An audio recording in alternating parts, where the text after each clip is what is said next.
isn't it partly up to us to stop this being an island of strangers? For example, and I have said this before, so apologies to people who've heard it before. A friend of mine, this is a couple of years ago now, a friend of mine rang me up and said, "Oh, we've got Muslims moving in next door." I said, "Oh, right." He said, "Yeah, but you know." I said, "What do you mean, you know?" He said, "Well, they could be terrorists." Now, I'm thinking to myself, what in his mind drives him to think that his neighbours, because they're Muslim, would be terrorists? It's because most of the media coverage on terrorism acts is on Islamic. I have to be careful here, don't I?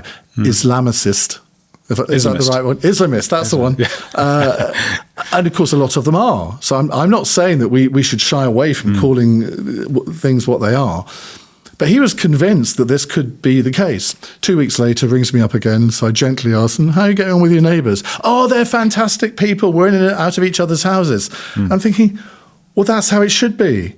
Yeah. But a good number of Muslims in this country do sympathise with terrorists. I was told when I was a kid. You're absolutely right. As a kid, I was told, it's 0.01%. It's nothing. It's something like 10% that sympathise. 40% want Sharia law. It depends what question you're asking, I think. I mean, it's quite some time since I've looked into this, but there was a time sort of in the mid 2010s where there'd been a couple of Islamic-inspired terror attacks. And I think the Sunday Telegraph had a big survey on this, and it was sort of, oh my God, the Muslim around the corner, more than likely they probably have some degree of sympathy with these things.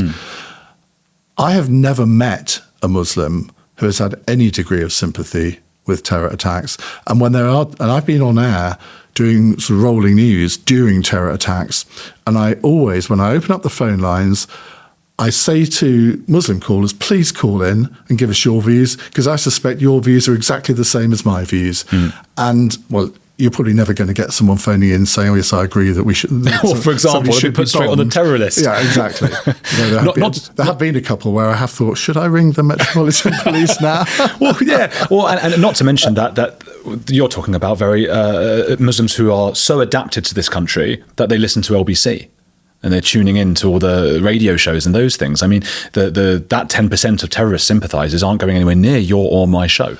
Probably you're right to a big degree. I'll give you that. If Hasidic Jews moved in next door me, I'd be calling you up going, couple of Hasidic Jews next door. Not that they're going to terrorism or whatever, but I don't know what kind of weird stuff. No offense to, I know I people get upset because Hasidic Jews. I just had to retort to that and stop myself from saying it. What? No, I'm not something horrible. No, it wasn't. Well, I don't think it was horrible, but I mean, it was to do with kosher. Oh God! Well, two things that need to stop: kosher and halal in this country. Oh, well done. I've never met anybody who's, apart from me, who's actually had the balls to say that on a broadcast program. Yeah. No, done. Out. Out. Finished. We don't need to go further. I've got a kosher family. It sounds like I could eat them, but they've been blessed by a rabbi and I could eat them now. If I could do one thing, it would be both of those things. Now, obviously, kosher affects things significantly less. I mean, like you said, 200,000 Jews in the country, there are 5 million Muslims here, don't care. There shouldn't be one person in this country slowly putting a knife around a cow's neck, slowly pushing it. I accidentally saw that when I was, because if I see animal stuff, I just scroll past it because I can't. And I was like, what is this they're doing? And I realised what they were doing to the animal. Out now. But you see, this is where politicians I have a little bit of sympathy for, because one of the first parliamentary constituencies I applied to be the candidate in, this is in 2003, was Chipping Barnet, a big Jewish area. Imagine if I'd said that in the selection meeting. I didn't, because it didn't come up. But if they had asked me the question, what would I have said? Because I know if I'd said what you've just said and what I believe, no chance of being selected whatsoever. I had the same thing in North Norfolk. They said, Mr. Dale, I see you're a friend of Anne Widdecombe. Do you agree with her views on hunting? She's pro-hunting. She's very anti-hunting. Oh, she's anti-hunting. As am I. Right. And I dodged the question by saying, well, just because she's my friend, that doesn't mean to say I agree with her on everything. But you do. But I kind of did on that. I've got friends who hunt and all that. I don't agree with it. But at least that is a sort of, hopefully, a bullet through the head kind of thing. The stuff they're doing on kosher and halal stuff. No, it isn't, because the hounds are ripping a fox to pieces. I can't imagine a more painful death. Oh, it's horrible. I mean, that, and to me, anyway, that issue is done and dusted. That shouldn't be something where people decide on who should be a candidate on the basis of whether they agree with hunting. But you hit on something there, I think, which was and maybe it's easier for me to speak about because it's about the Jews, and I am one of them, so I can I can criticize my own or whatever. But you were in a constituency in England, and because of a culture that was brought, you can argue, from elsewhere, or some might say, well, Jews have been here for hundreds of years or whatever, but it's not an English culture. You felt unable, whether due to popularity in votes or your own safety or whatever it might be, to speak freely and to go with something that you felt was good for the English people.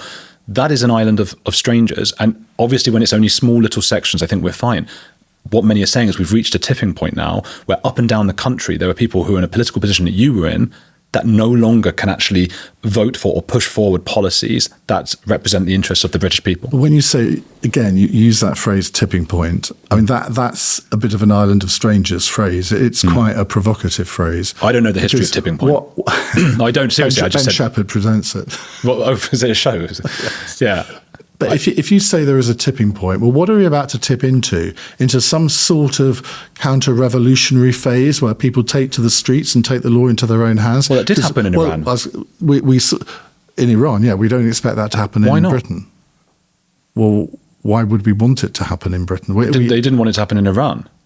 Some did, those who brought that about. Yeah, but that was protesting against a terrible regime. Whatever you think of our government, I mean, okay, I've lost that one.